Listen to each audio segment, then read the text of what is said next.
उत्तर प्रदेश के लखीमपुर खीरी में बीजेपी विधायक पर फायरिंग हुई है और इस हादसे में वो बाल बच। आपको बता दें कि बीजेपी के कस्ता विधानसभा क्षेत्र के विधायक सौरभ सिंह सोनू नए साल के पहले दिन अपनी पत्नी के साथ खाना खाकर अपने बाहर टहल रहे थे और इसी दौरान दो लोगों ने उन पर फायरिंग कर दी और बीजेपी विधायक जब घर के पास टहल रहे थे तो वहीं किनारे पर दो लोग शराब भी पी रहे थे। बीजेपी विधायक के टोकने पर गाली गलौज करते हुए उन्होंने दो फायर कर दी। बता दें कि ये पूरा मामला सदर कोतवाली इलाके के शिव कॉलोनी मोहल्ले का और गोली की आवाज सुनकर जब तक गनर आता तब तक दोनों युवक फरार हो चुके थे। वहीं जानकारी पर मौके पर पहुंची पुलिस ने जांच पड़ताल शुरू कर दी है और बीजेपी विधायक के ऊपर हमले के मामले में 3 लोगों को गिरफ्तार करके पूछताछ की जा रही है और एडिशनल एसपी मौके पर वहां मौजूद है।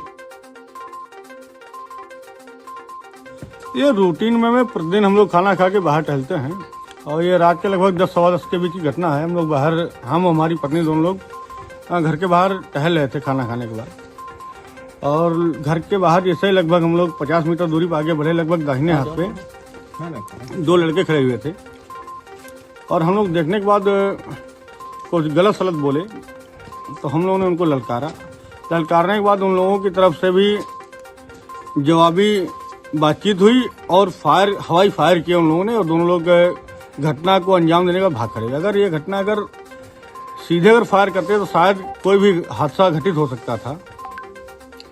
गनर आपका आपके साथ में था? गनर हमारे घर के बाहर, घर से लगभग हमारे घर की दूरी लगभग हमारे घर से लगभग 100 मीटर के आसपास की है, क्योंकि हमारा घर इधर लंबाई में था तो लगभग गनर हमारा 100 मीटर से दूर था।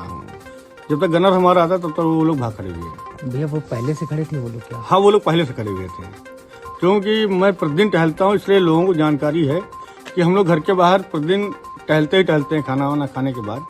या 10-10:30 भाई, क्योंकि रूटीन वे में हम लोग क्षेत्र में भी रहते हैं, जब क्षेत्र से हम लोग भ्रमण करके आते हैं तो ये विषय रहता है कि भोजन करने के बाद प्रतिदिन हम लोग घूमते हैं, घर के बाहर टहलते हैं। क्या लोग भैया दिखे? 2 लड़के थे बाइक से।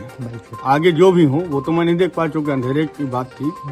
और जो 2 लड़के थे, ये मुझको लगता है कि जाहिर सी बात है अगर इन घटनाओं पर लगाम नहीं लगाएगी तो किसी भी घटना को घटित कर सकते थे। विधायक जी ने बुलाया था, सुबह भी आए थे, एडिशनल एसपी साहब भी आए थे, मैं भी आया था और विधायक जी ने कहा था कि कोई तहरीर दे दे। विधायक जी ने कहा था अभी हम बात करके तहरीर देंगे।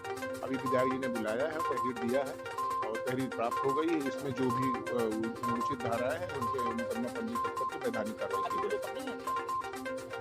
हाँ, उसकी पूछताछ के लिए और करीब 3 लोग हैं जिनको हिरासत में लिया गया है, उनसे पूछताछ है।